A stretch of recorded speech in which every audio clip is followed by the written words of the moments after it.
Hello, welcome to another edition of the Evoke cast. My name is Larry Goldie, one of the coaches here at Evoke, and I'll be your host for today. Joining me today is Matt Hainstock. Matt is a professional mountain guide who's been guiding since 2012. He's done the bulk of his work in Colorado, Washington, and Alaska in the fields of rock guiding, ice guiding, and alpine guiding. Matt is currently working his way through the A.M.G.A training and certification process. He has a deep passion for training and kind of a little side interest that's become quite a passion in winemaking. We're not going to talk much about winemaking today, but Matt has written an article on the Evoke website about his injury of his ACL and subsequent return to full athletic prowess. And we're going to talk today as kind of a follow-up to that article about that whole process. So in the winter of 2023, Matt tore his ACL while he was out skiing, and we'll let Matt kind of pick up the story from there. Matt, welcome. Thanks for being here today. Thanks, Larry. It's great to be here.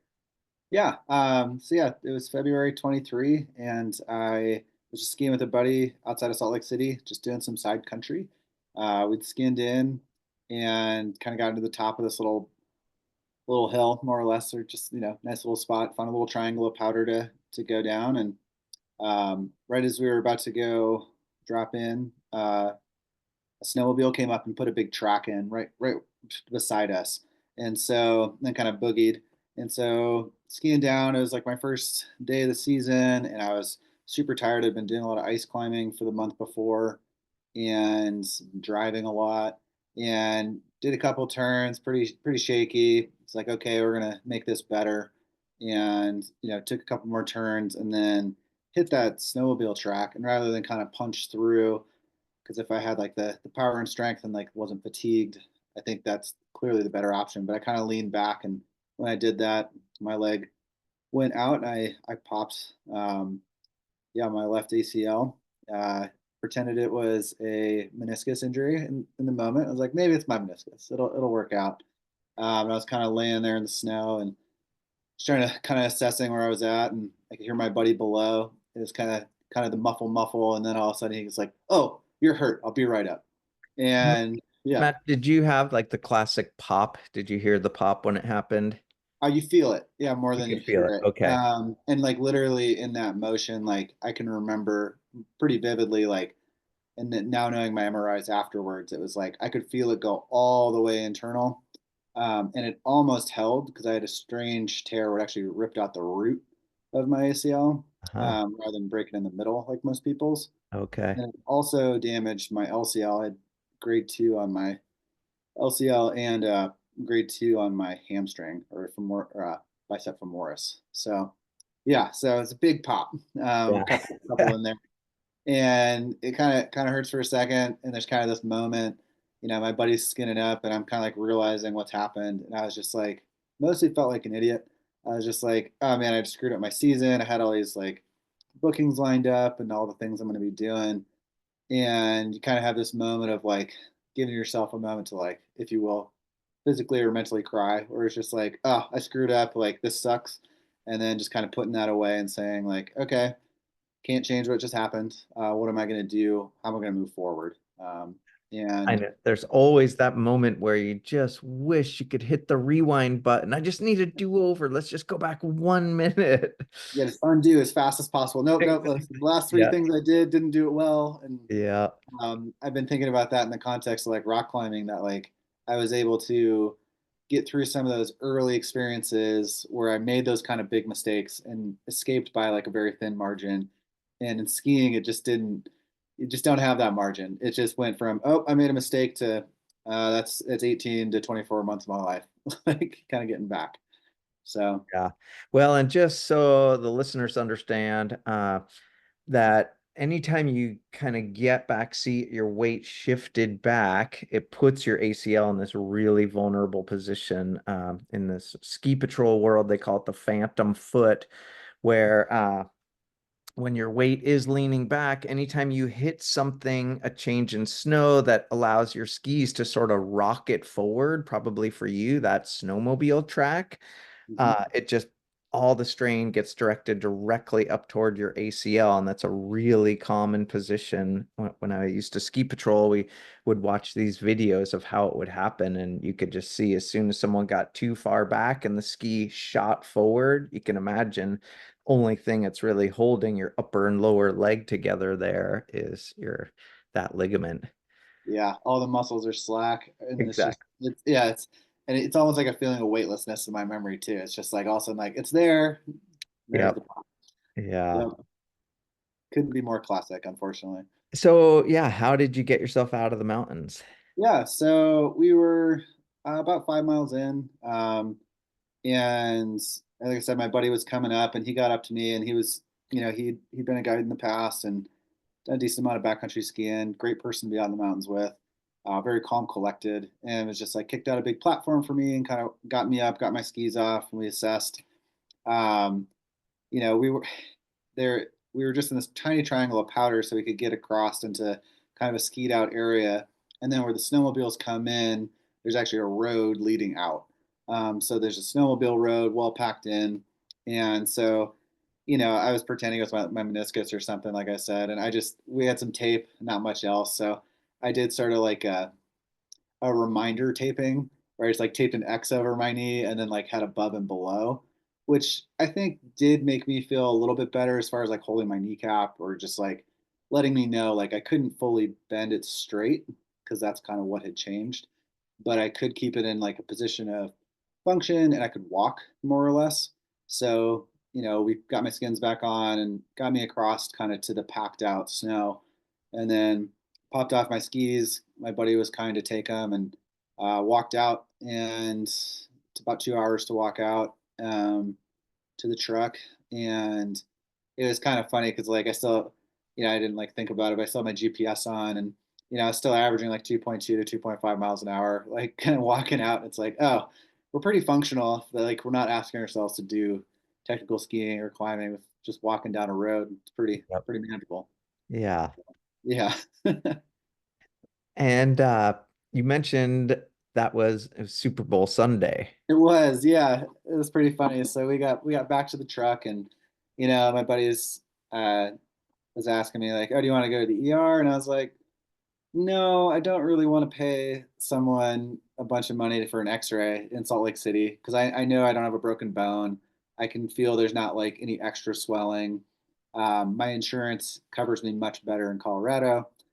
Kind of what's the game plan?" So he's like, "I don't know. Do you want to go grab dinner at the Super Bowl party?" So we went and watched the Super Bowl. It was Super Bowl party, and kind of funny that way. And got done with that and just kind of like figuring it out, but it was swelling up more and more. I And was I was going like, to ask, yeah. yeah, So by the time you got to the party, was there any swelling? still not super bad. I put Okay. some ice on it, kept my foot elevated, and I would say it was like, yeah, it didn't like overly like fill with fluid right Okay. away. Yeah. But as like the night progressed, I was like feeling it. And I was like, running through the things because I was on my way back to Washington.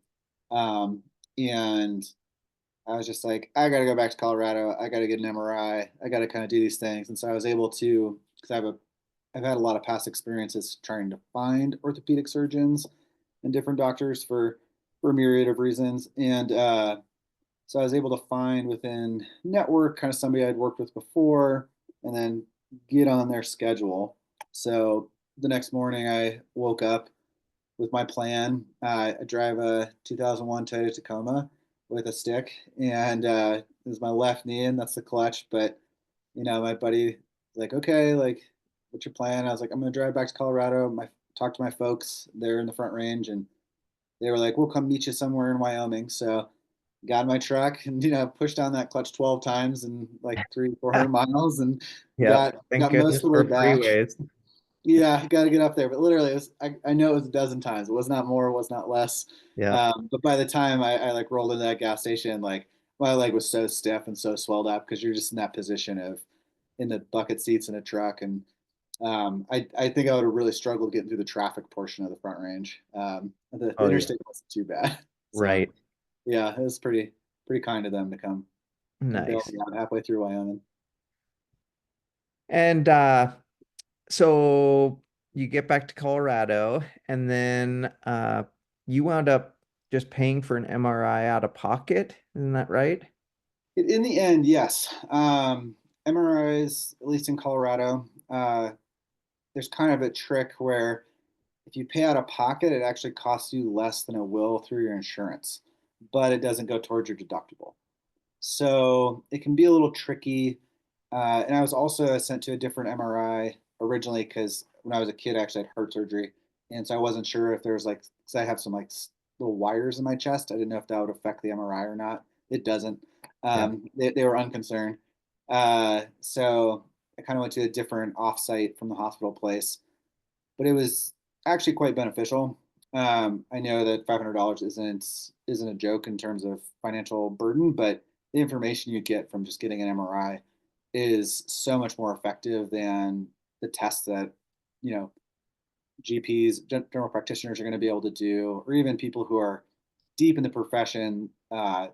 It's really hard for them to know exactly what's going on in your knee without looking inside. Right.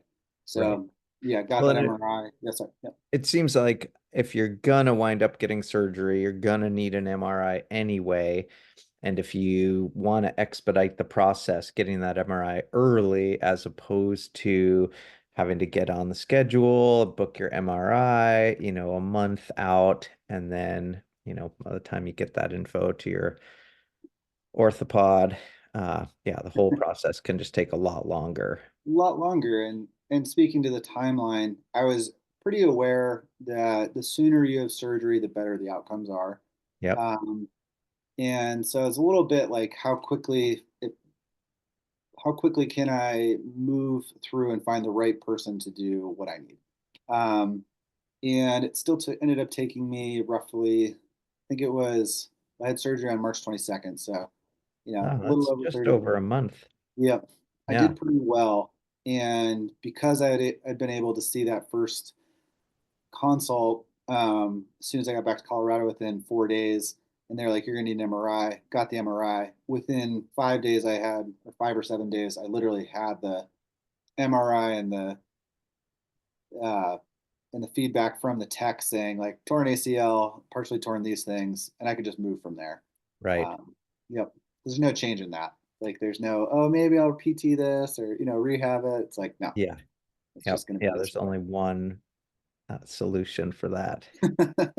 Under Yeah. the knife. Yep. Okay, and then yeah, tell us a little bit about yeah, your next steps from there. I know you applied to get some grant money that's available for professional mountain guides.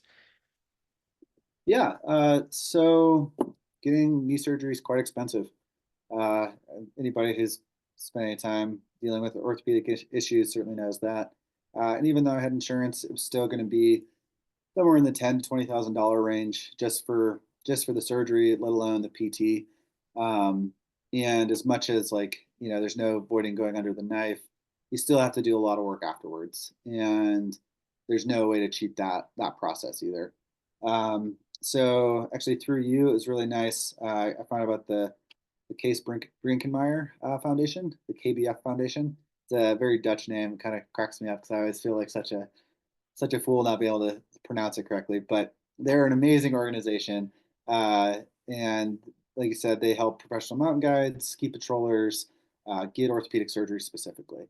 The list on their website basically is like a who's who in mountain guiding of people who've had issues and come back from them with this foundation's help. Um, Yeah, and do you know the backstory there? Why they've chosen to support mountain guides and patrollers, professionals in this way? Yeah, so it's named after Case. And in 2007, Case and his girlfriend Claire were hut stewards on I think they were on the Wapata Traverse. I'm not super familiar with all the ski traverses in Canada, so I'm not a ski guide. Yeah, the Um, WAPTA. That's a really famous tour. Yeah. yeah, so they were in the midst of that. They were hut guardians for that winter. And unfortunately, while they were out one night, they got caught in some weather, dug a snow cave, and they ran their stove, and it seems like they asphyxiated, and so they perished on this traverse. And case had been ski instructor, ski patroller, definitely moving through the Canadian Mountain Guide track, and that was clearly a big passion. And his family, took um, that opportunity. I don't know if that's the right word to use, but they definitely put it forward in trying to make kind of his dreams accessible to other people. And part of that was he'd already had some surgeries at the Stedman Clinic in Colorado. He knew how hard it was to come back uh, from knee issues or any other orthopedic issues as a ski patrol or mountain guide. And so they really put a lot of effort and money into doing that. Also, in the recent years, there's been a new hut that's been put on the Spearhead Traverse by the KBF Foundation, being kind of one of the main backers. It's the Case and Claire hut. And so now there's actually a hut bearing their name in this Oh, yeah. beautiful space. And I think that's the combination of those things really does just show an investment in getting people in the mountains, trying to make it as safe and accessible as possible, while also keeping it pretty wild. And you still have to do the thing. Right. So, yeah, amazing foundation and definitely tragedy that I think they've worked really hard to make the best of. Yeah. And so you just had to go through an application process to get some financial help with your surgery and your rehab. Yeah, it was the applications. Uh, it's long, but not. I mean, maybe it's mountain guide long. It kind of made me chuckle. So it was actually a pretty straightforward process. You go through and answer a lot of like questions about what kind of who you are. I think that's the most important part, and kind of being able to be detail oriented and really wanting this grant. I spent a lot of time being able to kind of go through like, okay, here's what they're asking me. Here's my thoughts on this. Here's actually where I'm going and what assistance I actually need. And I think that went a really long ways to seeing like there's a bigger picture, and this is part of the bigger picture, and that assistance is going to make a major difference. So yeah, Awesome. Okay. And then leading up to surgery, I know you did some sort of prehab to try to expedite your recovery. Tell us a little bit about that. What did you do beforehand? And yeah, did you even know that that's a thing? yeah. So when I said you can't really like shortcut the PT process, you can get a head start on it though. The prehab was really important to me, and I was aware of that part of the process because I'd helped a lot of other people through several orthopedic surgeries for knees and shoulders. And anytime you're coming in with a higher concentration of muscle development or the exercises you're going to do already kind of wired in, it makes it so much easier to come back. The specific example I'd use would be saw the PT I was going to see after surgery, uh, kind of figured out here's like the 10 things we're going to work on. Here's the first three. And I was able to actually do those exercises pre surgery. So when I woke up after surgery and they're like, okay, I want you to try and fire your quad, which you can't do because, they just turned it off and you just sliced everything. Yeah, But it didn't, I knew what it was going to feel like when it worked. right. And that was so important. And I think that's whether you're an athlete or even, you know, people's aging parents who are having knee surgeries, knee replacements, if they're doing some strength training beforehand and they're figuring out what it's supposed to feel like when it's right, when it feels wrong, you're less freaked out, at least in my assessment, because you know where you're going to go. Yeah. Yeah, super important. And so, yeah, how long did you spend doing that prior to going into surgery? Well, I would have done it longer, but I didn't have, luckily, a very long gap in between. And I came in when I got injured, I was fatigued, but I'd been doing a lot of ice climbing, so my quads were actually in pretty good shape. Quads, calves, glutes. I I definitely wasn't weak in that regard. So it was 2 weeks of kind of relaxing, getting the swelling down, figuring out where things are at, and then I ended up getting about 2 weeks of, mostly trying to do hinge things, like I said, deadlifts. Squats were pretty difficult, and like you definitely don't want to injure yourself more, but trying to do lightweight, get the motions built in. So yeah, I got about 2 weeks prior to surgery. Yeah, okay. And so you went to the Stedman Clinic for surgery, and I know you and I have spoken a little bit about there's a couple different options for what type of graft to get. Maybe you could talk a little bit about that and why you chose which one. Yeah, choosing your graft, I think, like I'm not a doctor or orthopedic surgeon or or a PT, but I think this is an incredibly important part of the rehab process. Um, the main There's a few different grafts you can use for an ACL. The main four would be you can use a patella, part of your patella, part of your hamstring, or part of your quad, and then you can also use allograft or the cadaver graft. And from my experience, kind of seeing other people's orthopedic surgeries, I'd seen a patella, I'd seen a cadaver allograft, seen a hamstring. So I kind of had a pretty good idea of like how that goes and what the kind of repercussions are from that. And some of the advice I got uh, retroactively was picking whatever the surgeon is most comfortable is an important way to go about it. I I agree and disagree. Partially based on the research that's coming out and like how different bodies or different people react to those different processes. So to kind of like encapsulate that, if somebody's trying to make a decision, the allograft is like pretty tough for an athlete to use effectively. It's just not going to bind quite as well. You're going to be more exposed. You're not going to get as much feedback or live tissue from that.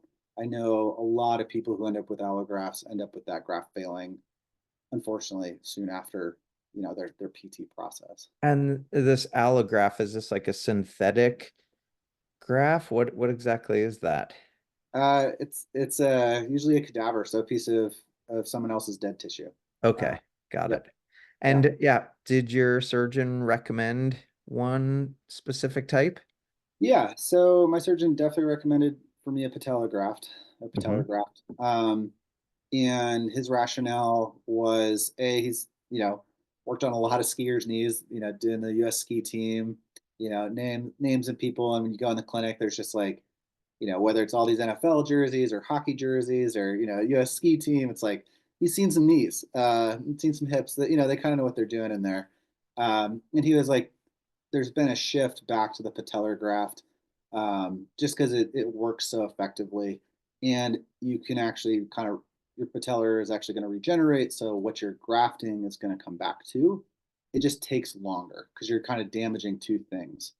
The other two that I think are worth mentioning is like the quadricep and the hamstring, especially in women. It seems that the response is less than ideal. A lot of times you won't actually get your quad or your hamstring to come back as quickly or as strong as they need to for firing, especially in those high intensity sports. So it's kind of a tough choice because you're trying to balance how thick that graft is and how long your rehab from it's going to be, and then how is returning to sport going to look. Uh, and so did in fact choose the patellar graft? I did, yeah, definitely did. It's always weird when you wake up and there's like this big chunk out of the front of your knee too. That's like, oh, cool. That's where that came from. And uh and so yeah, tell us sort of what did the first few days post-surgery feel like? Yeah, not very fun. I mean, it's certainly not a fun process. There's a, I definitely kind of the same thing. You get different pieces of advice about like how to manage pain or like what sort of nerve blocks to get. Um, and I laughed because like chatting with the anesthesiologist and who was going to do the nerve blocks or not. Kind of like, oh, I'm kind of leaning this way, and she's just like, no, you should do this. Like, just don't even, why would you do that to yourself? It's like, Yeah. oh, I'll take this person's advice. So yeah, I'd say on like the pain scale and things like that, like, it was managed pretty well. On day two, I kind of like let it slide because it was feeling good. And then it kind of got caught in between and it kind of hit me like you know, just, just hit me really hard. So it's like, okay, this is, there have been some big changes down there. And so kind of easing out of that phase was really important. The first few days, you're just kind of like trying to get your head on, and you go in and they do some, in the Stedman Clinic, they have the Howard Head uh, physical therapy wing. So you're going in and they're stimming you and they're getting your quad to fire, even though you can't like mentally connect it at the moment. And they're taking you pretty slow because I know you're pretty stupid right then because you just came out of anesthesia. And like it was a good process, but like professional people. And probably the more important factor was after that first you know, 4 days or so, I was into my PT that I'd worked with for the prehab and beforehand. And that PT and I had worked out a really great progression based on his experience and kind of where I was coming from, and then the Stedman Clinic's advice. And there's a couple benchmarks that, like, obviously, if things come up, you can't hit them, or if you do, like, that's good.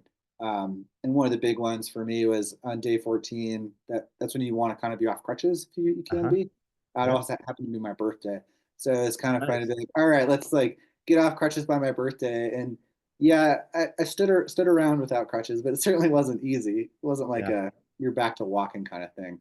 But it was just like consistently putting in as many hours, literally hours that I could, just like doing the exercises, doing the stretches, calming things down, getting things to re-engage. A lot of times laying on the floor trying to like fire your quads. You know, it's tedious.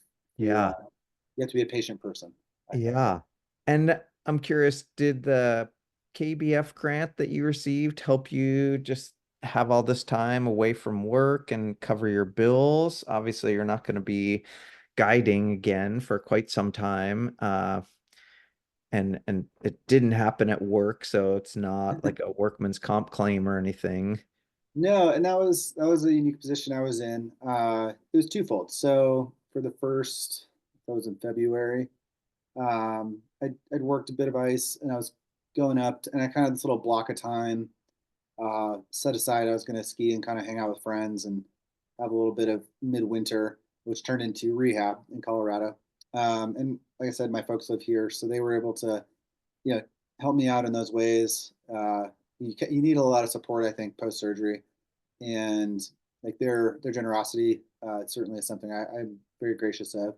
And then on the financial side, it was totally different because of that grant. It just made it so I could just go get it basically as much rehab PT as I needed. I was able to purchase usually monthly subscriptions to the PT places, Mhm. so that it wasn't just like a per session. So I could say, okay, we're going to schedule out the next 4 weeks. Here's your plan. So I spent the first 3 months kind of in that bubble. And then Yeah. when I came back to Washington, I ended up, that's actually where I started to get more into wine because I wasn't guiding. Ended up working at the a tasting room in Winthrop. And that's definitely kind of, I mean, that's how I made my living for that summer for sure. Yeah. Yeah. Well, it's something I know I have done for years and I've told a lot of other mountain guides about. And I think this is sort of a perfect example of why it's so important is when you rely on your body to make a living, having some disability insurance is really a good idea. So it's something I've been doing, gosh, for over a decade now. It's relatively affordable.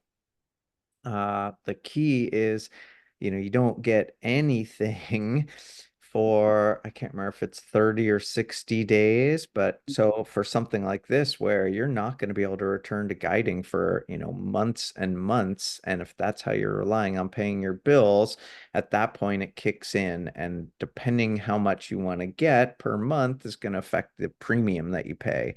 So for me, the premium is super affordable, but I believe it is 60 days that I have to be, injured and out of work before it'll kick in or some kind of disability. But to me, it feels like cheap insurance for worst case scenario like this. Which disability insurance do That you? is through a company called ISI, and I believe the A.M.G.A has a link to that on their website. They've been Awesome. working with the A.M.G.A for a long time. That makes sense. And 60 days is a long block of time. Um, and to speak on that briefly as well, I think part of the recovery process that can be tricky is A, you want to get back to work. B, you don't want to be injured. And C, not everybody understands where you're at in the process or how it looks. Because once you're not, once you're not limping, once you're not in pain, like, visibly all the time, I think it can be tricky for people to understand that that process is still going on for 12, 18, 24 months. um, my PT that ended up working with, I worked with a bunch of PTs, um, but the one that kind of I worked with the most over the years here in Boulder, he'd torn his ACL in like late high school, and he was just like, yeah, you come back after the first year and you can do the thing, but it just doesn't feel right. And that mental component I think is huge, especially in guiding, where it's like, yeah, I can physically climb, I can physically move my body, but am I confident that I can do that for myself and another person in technical exposed terrain over and over and over? And that's definitely like weighs on the mind for sure. Yeah, I can imagine. Yeah. So, yeah, so you hit your first benchmarks early on, and then how'd the rest of your recovery go? Yeah, definitely use the expression peaks and valleys. Strikes and gutters is it was a process for sure. And I think part of that, like I just mentioned, like it is who's interacting with you and how you're presenting. And I think part of, for me, part of that process was that in guiding or other things, I'm able to put on the mask where you don't want people necessarily to know, are you in pain? Are you tired? Are those kind of things? And so I think when we don't project that, I think people can mistakenly assume that you're not feeling that or that you're in a different spot. And it's just like you need to keep moving a little bit. And I also, part of the peaks and valleys was that compared to other ACLs, I also had the LCL and the hamstring in there. And I think in with the patellar graft. So it was a slower process than someone who, they want to go back so they can do some running, they can do some things. They're like an active person, but not necessarily like using your body every day. They get an allograft in 3 months. They're the graft and the surgery is done because they're not that tissue is not you know it doesn't have to regrow and kind of refire. It's just like ready to rock. There's something new in there, but a lot of those re-injuries or re-tearings, the allograft, for example, happen because you're not getting that feedback. You're not slow enough in that process. Mm. And so around the 3 month mark, 12 weeks, like you're walking, you're able to lift things. Like if you look at NFL players, they're certainly pushing that power limit. You'll see people coming back and they're lifting huge amounts of weight.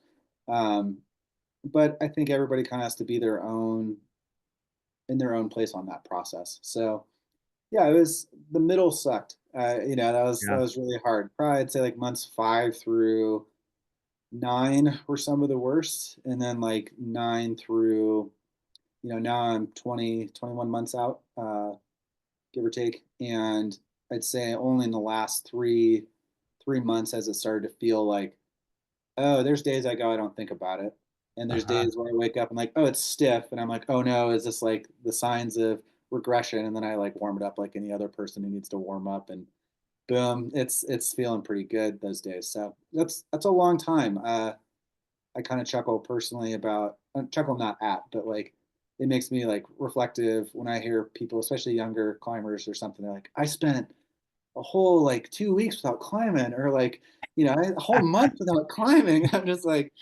yeah, like try like 9 months. You got to be really patient. You got to hope it comes Yeah. back. You got to do all the small stuff. And I definitely struggled in the middle doing the small things where it's like, you want me to pick up heavy things and be strong? Yeah, I'll show up every day to do that. But the program around like the recovery aspect, being patient as far as like my cardio is concerned, or like all these things you lose. during that block, that was really tough to kind of like feel like I was ready for it, but I definitely wasn't. Like my physiology wasn't coming back until, a year plus out. Yeah. Well, and it was a year plus 16 months or so when you started guiding again, right? This past summer. And I started a little earlier. I did do a little bit of guiding um, at about the 10-month mark. Uh, Okay. I Guiding did ice. do, I did guide a little bit of ice, mostly I think exclusively in the ice park. So I was trying to keep the remoteness a little lower. Yep. Had some great clients who came in and had a lot of fun. It was just like great to run laps and just like, get your feet back under you, literally. Yeah. And so that was really important. And then actually my, I guess that's a good transition. My recovery also was a little stunted um, in my about a year in, right as I was about to start transitioning back to work, doing some work on Rainier and things. Ended up breaking 4 ribs, and so that certainly slowed down my awareness of my knee for a block of time. And that's just, and then when that happens, you feel extra stupid. You're just like, oh no, am I an injury prone person now? Am I just bad Yep. at this? And it's like that just like kind of restarts the whole process. But so breaking 4 ribs. Luckily, I didn't have flail chest. That was like a whole another story. But that definitely, But yeah, skiing was involved, I believe. skiing was involved. It was involved, and falling down was involved. Yes. So I did mention I'm not a ski guide, right? Yep. You did. So I'm trying to be humble about that too. It's just like, and that was a similar. I was fatigued. I was trying to get back out there, and I just basically hit a submerged icy log and went down on that side and hit a burl on this broken off log, and there was 4 ribs in my back. That was awful. I thought that injury that hurt more. It had longer lasting immediate effects than the ACL, and I can honestly say, like, when I hurt myself with the ACL, I never thought I was going to die. I definitely was worried that I had punctured a lung or gotten flail chest and was in a bad spot. So Wow. that was Yeah. a much different experience. Uh, yeah, well, that one I went to the ER for. Yeah. So Okay. yeah, but yeah, that definitely slowed down my recovery process because it was nice because I got to go up on Rainier, which is a tough. I think it's a pretty early season. It's definitely like throwing yourself into the fire, going from being out of guiding, not necessarily having the cardio, the strength to be able to just kind of keep pushing up at that altitude over and over, but also kind of the perfect early season. Warm up the legs, warm up the guiding. You get a lot of great clients. You're in cool spots. You're digging lots of holes. It's kind of the real guide package in that way. Yeah. So Yep. that was a good crash course getting back into it. Okay. Nice. Yeah. Then throughout the rest of the summer, how'd you feel? Was it sort of a constant back of your mind? Was it, front of your brain, or did you have days out guiding where you didn't even think about your knee at all? I'd say it was a mix. I can speak a little, I'll speak to like the mental aspect too. On the numbers aspect, one of the major, I keep track of like days I'm out there, keep track of my vertical, mileage, those kind of things year to year. I have numbers going back to 2016, I think. So I have a nice block. This was year 8 of like keeping track of that stuff pretty consistently. And one of the things I specifically did was I was able to do that little mini Rainier season, and then I didn't work that much in June. We had a nice staff training for NCMG. I kind of was able to see where I was at, and it's like, yeah, I'm deficient in these areas. This is going to be tough, whether it's the knee or the ribs. It was a little bit of everything. So kind of being able to assess, but then I had more friends out than I probably ever had in Washington. It was great. Climbed a lot of stuff, did like, the Northridge of Baker in a day. That was like kind of my first like get back in the glaciated terrain after a year. And that was a burly day. That was a lot of post holing, but like it was more about I was tired. I wasn't physically able to do it. It was kind of just breaking yourself back in for those long days. So I did a lot of climbing in June and early July, um, and that was good. And then kind of guiding consistently. Our season was tough this year, just with closures, and it seemed like everybody wanted to climb in July and they didn't want to climb in June or August. And so it was pretty tough. So it's kind of like, drinking from the fire hose. And I'd say one of the aspects that guides and I certainly do struggle with is managing that deep fatigue. Because once the load's on and summer's full on alpine season, like you don't really get a break. And I think that was tough. I also took an A.M.G.A course at the end of it was end of July, early August, and in a 4 week window, I did in 5 days I did two shucks ins, and then I had a little bit of time off, and then I did a 4 day Baker, took 2 days off, and then did 10 day A.M.G.A course. And yeah, that didn't super set me up for success.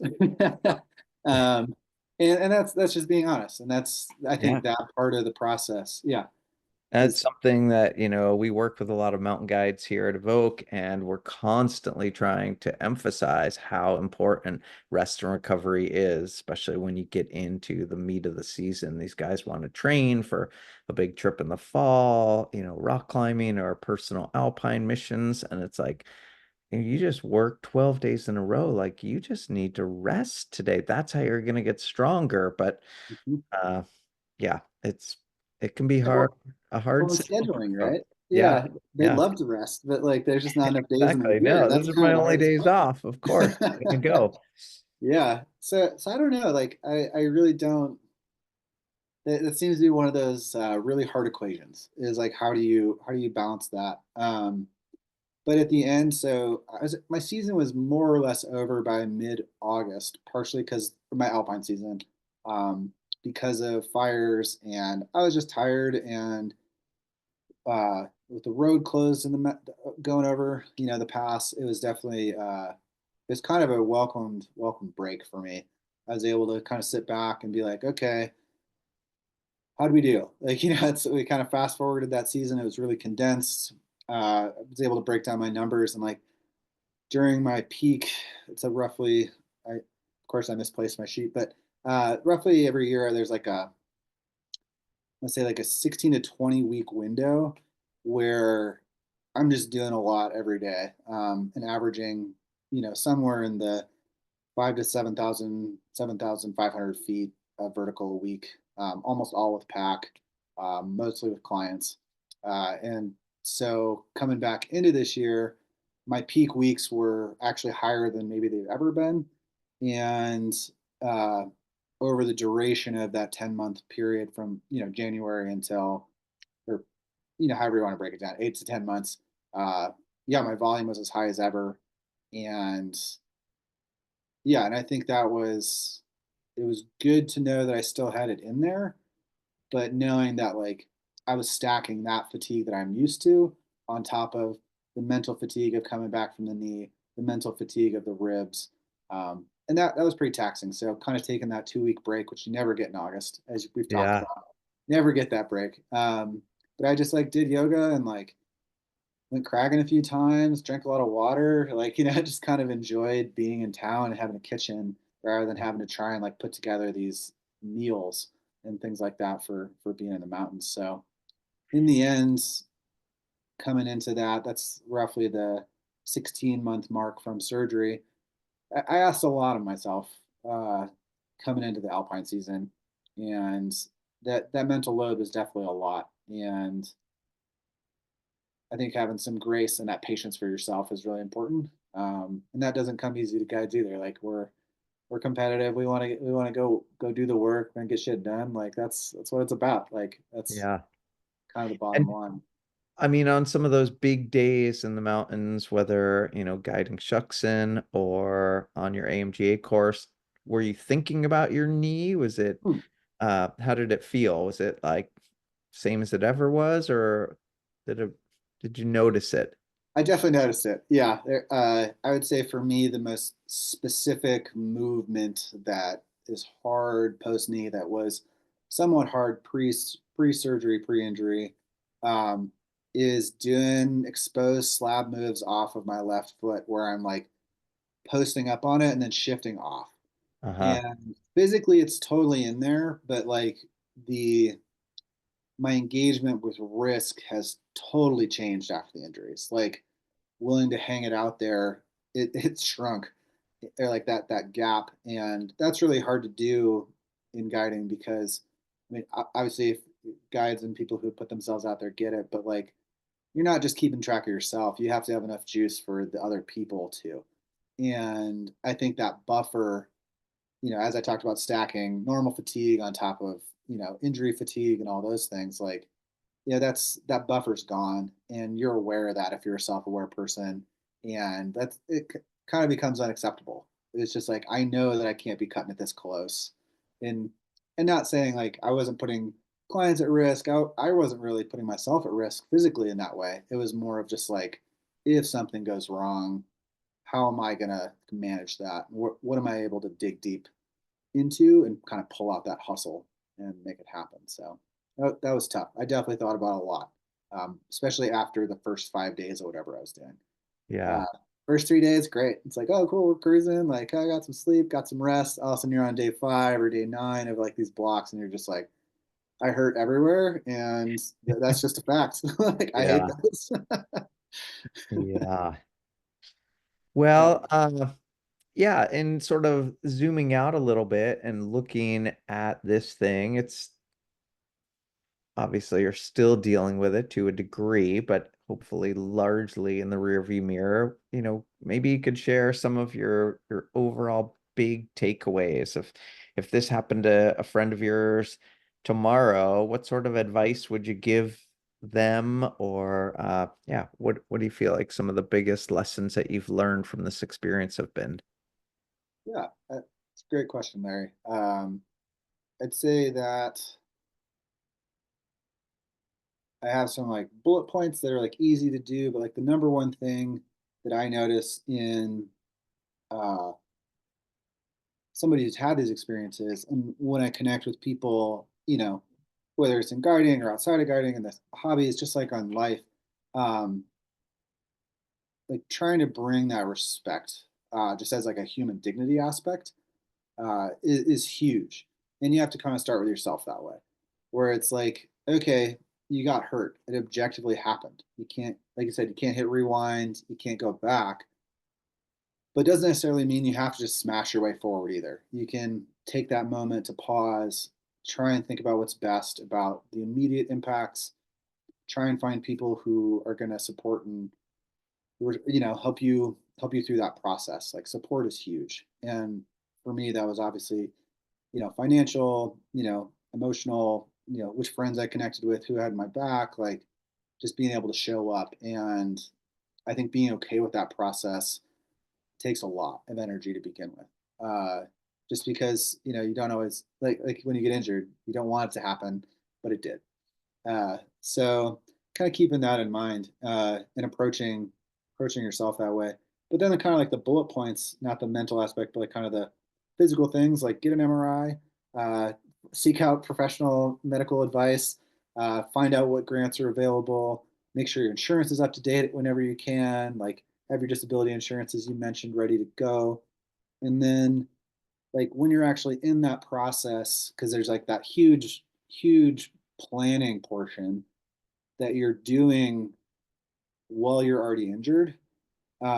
If you can project that that might happen to you and take necessary responses before that happens, the more you can, pre-plan for disaster, the less of a disaster it will be.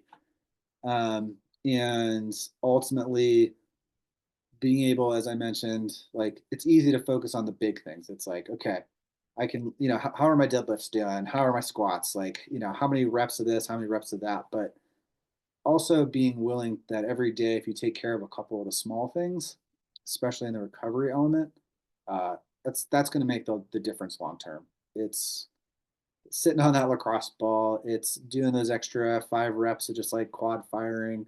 It's just taking a moment to just like relax your muscles for a second. It's like we're going to be tense after that process. How do you relax? How do you recover? How do you find that space? So I'd say, yeah, step back and use it as an opportunity, even though it sucks. Yeah, well put. Yeah. Uh, I think it's similar, recovery is similar to training in that it's not a linear progression. There's, as you called it, dips and valleys, it's a bit of a roller coaster. And even, with the most perfect training plan, they tend to be stair-steppy. And those level sections or even downhill sections of the progression are when your body is recovering and you need to have those, or when you get ill, or when you tweak something. And it's just part of the process. And I think just acknowledging that that's going to be part of the process is an important thing to do early on, and being okay with that. That's sort of Definitely. the Yeah. grace that you mentioned, which is really hard to do when you're going through it. Uh, Yeah. it's so much easier to show that compassion and grace to someone else than it is oftentimes to show it to ourselves. But uh, in the end, I think you are the only person that you have to live with for the rest of your life. So you might as well learn to show yourself some grace and compassion. Start showing up every day. You're going to be there. Absolutely. Well, Matt, really appreciate you taking the time to do this. Thanks for sharing all your insights and your experiences from this. And yeah, glad you're on the other side of it now. Appreciate it, Larry. It's good to be here, as they say. Yeah, excellent. All right. Well, thanks for tuning in to another episode of the Evoke cast. We try to put these out every week or two, and you can get this as well as lots of other free information on our website for anyone who is looking to gain more experience and education in the training world to be an endurance outdoor mountain athlete. Thanks.